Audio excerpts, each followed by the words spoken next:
मैं हूं जद इकबाल मेट्रो सेन पाकिस्तान के साथ हमारे साथ मौजूद है डॉक्टर नदीम सिद्दीकी साहब। आइए इनसे बात करते हैं। 25-26 जो है आने वाला है और तब हर सेक्टर में गहमा गहमी है, मुख्तलिफ तजस्सुस हो रहे लोगों को।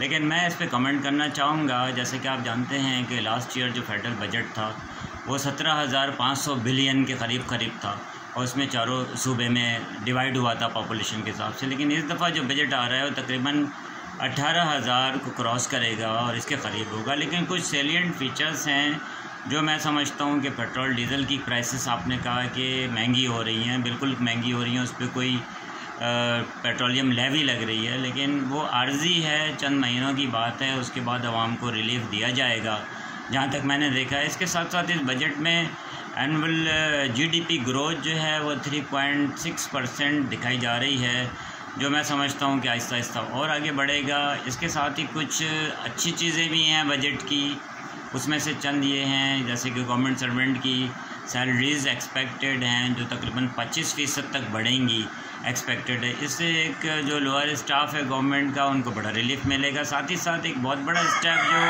अब गवर्नमेंट कर रही है कि रिटायर्ड लोगों की पेंशन में तकरीबन 15% का इजाफे के इम्कानात हैं, जो मैं समझता हूँ बड़ा खुशाइंद है। साथ ही साथ सेल्स टैक्स की शरह जो है वो 15 से 18% पे जा रही है, जैसे कि हम सुनने में आ रहा है हमें। तो ये एक अच्छी बात नहीं है, क्योंकि इसको अगर 18% पे जाएगा तो महंगाई बढ़ेगी इसके साथ, और अब हर चीज़ की प्राइस में जो सेल्स टैक्स है वो ऐड हो जाएगा और आफ्टर ऑल ये ऐड होगा कस्टमर के ऊपर जाएगा ये, तो महंगाई बढ़ेगी। बाकी पेट्रोलियम लेवी जो लग रहा है तो पेट्रोल की प्राइसेस बढ़ेंगी और उससे हर तरफ प्राइसेस बढ़ेंगी। आर्जी है ये, लेकिन फिर भी मैं समझता हूँ कि हुकूमत को कुछ सोचना चाहिए इसके बारे में, कोई ऐसा रिलीफ दे जैसे कि पेंशनर्स को दे रहे हैं, गवर्नमेंट सर्वेंट को दे रहे हैं, ऐसे नॉर्मल आवाम जो रेस्ट ऑफ दी आवाम है उनके लिए भी रिलीफ होना चाहिए।